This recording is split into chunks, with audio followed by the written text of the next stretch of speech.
bringing you news and information from around the Pacific Command. This is your AFN Pacific Report. Thanks for joining us on this edition of AFN Pacific Report. I'm Senior Airman Therese Garnier. Vice President Joe Biden says the goal of increased U.S. focus and engagement in the Asia-Pacific region is to make it not only more secure, but more prosperous as well. Speaking during a Center for American Progress Forum at George Washington University last Thursday, Biden emphasized that economic development and peace and stability are intertwined. He said the U.S. rebalance to the Asia-Pacific region reflects the importance of the region that, despite remarkable promise, struggles with uncertainty and risk. The Singapore portion of Exercise Carrot is underway. Christian Garzone reports from one major piece of American nautical equipment that's playing a significant role in this year's exercise. Hello from USS Freedom and hello from Singapore, and welcome to Cooperation Afloat Readiness and Training, also known to you as Exercise Carrot. The exercise is designed to enhance maritime security skills and interoperability among the 10 participating nations, including Singapore, Malaysia, Thailand, and the Philippines. Carrot also focuses on relationship building between military participants through professional exchanges, much like this engineering exchange aboard USS Freedom involving the U.S. and Singapore. More Carrot Singapore stories in the coming days, with a hefty focus on USS Freedom, America's leading vessel in the Freedom class of littoral combat ships. Carrot Singapore is an amazing opportunity for USS Freedom to work alongside other 7th Fleet units like USS Fitzgerald. It's also a great opportunity for the American Navy to work with other regional navies in Southeast Asia, all a part of Exercise Carrot. From USS Freedom, I'm Christian Garzone. Being a Seabee means having a job where you learn to employ a wide variety of skills. Petty Officer Che Rose tags along with Seabees at Sasebo as they train up and down the side of a mountain. Seabees from NMCB 5 joined with the base fire department for rappel training. Well, they got a very diverse job description. They could be in a situation where they may be required to do some rope rescue on themselves, a fellow teammate. So today was an opportunity to reinforce and instill some confidence in rope rescue training. Well, it's like I said, it's an opportunity, a unique opportunity for us to train, to learn something different, a different set of skills. We never know where we're going to go, where we're going to be called to do, so it's one more thing in our toolbox to help us out. Another part around your waist and over your shoulders. Today they're wearing a Class 3 harness where if you first time you look at it, it's difficult to figure out how to put it on. So there was some challenges there, but they quickly figured it out. Okay, the importance of that Class 3 harness is that's going to protect them and save them if they happen to fall over the edge when they're on the rope. Before the Seabees could begin the exercise, they need to go through a safety brief followed by a basic course in rope tying. So if you tie this off, then you're sitting there with all your weight and you try to undo it, that's where you could have trouble at. Down. Once all the safety concerns were taken care of, it was time to hike up the mountain and begin the actual rappelling. Rappelling is always like a rush right before, when you get over the edge, that's also when you get like that adrenaline. Then you start leaning back and you go, you start bounding, start moving down, and you get into it. It's like, oh, and then before you know it, you're on the ground again. You just want to race back up there. You ready? What's weird about it is probably the lack of security. So when you first go over the edge, it seems like you would want to hug close to the mountainside when in actuality, the further back you lean, the more control you have. So it takes a minute to get over that fear and actually focus on what you're doing. For Seabees stationed in Sasebo, this rappel training is more than just an excuse to get away from the construction site. It's another skill set to make them better builders. Petty Officer Che Rose, Fleet Activities, Sasebo, Japan. It's a birthday celebration without balloons, presents, or cake for a special group with a unique military skill set. Specialist Pedro Amador takes us to a 95-year-old special day on Camp Casey. It's another early morning and the weather isn't so favorable, but that's not stopping these warrant officers from going on a run on Camp Casey to celebrate the 95th birthday of the Warrant Officer Corps. Warrant officers, you know, we require professionals, but at the same time that we here as technical professionals and sound expertise for the community as well as the whole entire chain of command. After finishing his meal at the Camp Casey Indian Head Golf Club, Chief Hayes heads to his job for the 302nd Brigade Support Battalion.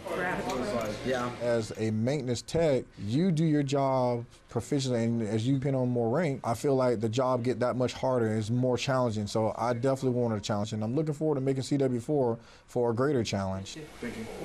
There's a certain interaction that makes Chief Hayes' job very rewarding. I'm there to help mentor them because a lot of times they don't understand, some of the things that we have to do. But overall, they're happy, I'm happy, they know, hey, Chief, we're here to support you, and I'm here to support them. That's it? Yeah, that's it for now. Specialist Pedro Amador, Camp Casey, Korea. A group of airmen at Yokota are stepping outside of their normal duties to be able to step in should their diamond not be available. Let's say your first sergeant is on leave or TDY. Who's going to take care of you? You have to have someone that's in that office or in that seat that's going to be able to take care of airmen when we have problems. That's why these Yokota Air Base Tech Sergeants and above attend this annual Diamond Seminar. The course provides higher-ranking enlisted members the opportunity to learn how to fill the shoes of a first sergeant.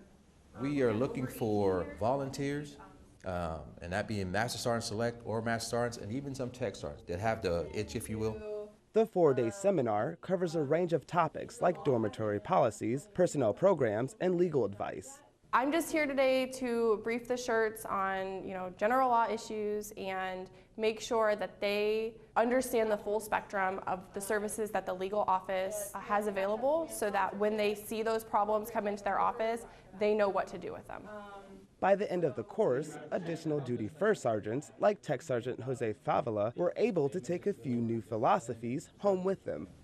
This first shirt has so much power, kind of speaks like another voice for the commander, so that's good to know. It's no longer what you're doing, it's more about what you're doing for them, for the unit as a whole, not just the airmen, everybody in the unit.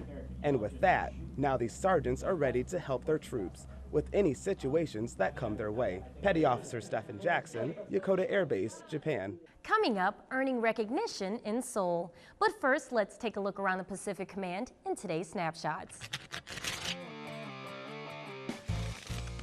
USS Bonham Richard conducts a replenishment at sea with an Australian replenishment tanker during Exercise Talisman Sabre 2013 in Australia.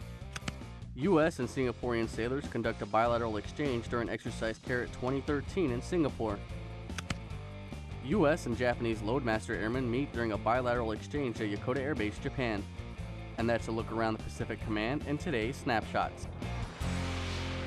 Volunteering for community service on the Korean Peninsula helps strengthen bonds of friendship between Americans and Koreans. A group of dedicated volunteers earned recognition during a dinner in Seoul.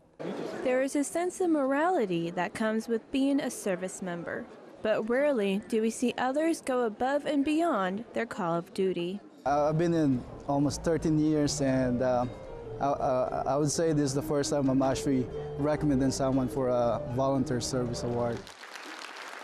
Getting awarded for volunteer work is usually not expected, which is why this dinner is so special. I'm pretty excited. I wasn't exactly sure coming here that I was going to get awarded. All I knew was that I was a nomination. So to find out that I am getting awarded, it's pretty exciting. I can't wait to go and call my parents. Sergeant Pierce has made community service a priority during her 18 months in Korea. It makes me feel good. I like to see the faces of the children when they woke up Christmas morning and here's a gift sitting on their bed with their English and how knowing that they're getting better at their English every day. It makes you feel good knowing that you're there helping them. Specialist Sarah Herring, Seoul, Korea. The Young Sun Arts and Crafts Center offers programs for just about everyone, especially the little ones. Army Sergeant Sam DeLeon introduces us to one art teacher who's helping kids have a creative summer. Does anybody know about the design? Yongsan parents wanted a program that would give kids a creative and unique experience over summer vacation. The Arts and Crafts Center started the summer camp for kids to give them that opportunity. It can be a car. I like kid. And then also from the kid, I can get a lot different types of idea. And kids, we cannot never guess what they doing and what they speak. So I like kids creative, so I like work with kids. The kids learn about design, how to make pottery, and create their own monkey doll. The class teaches them about art and how to use their imagination. At the end of the week, the kids will illustrate their own storybook. So finally, the result came out great, more than they think. That is my job. The creativity is most important from the art. Army Sergeant Sam De Leon, Yongsan, Korea. Ships assigned to the Military Sealift Command are manned and operated by Navy civilians. We wrap up this newscast with a look at the job of one shipmate aboard a Pacific Fleet-based salvage and rescue ship. Hi, I'm Harry Sprague. I'm a third mate aboard the USNS Salvor. As a third mate, I stand 8 hours of watch a day. The watch includes various navigational operations.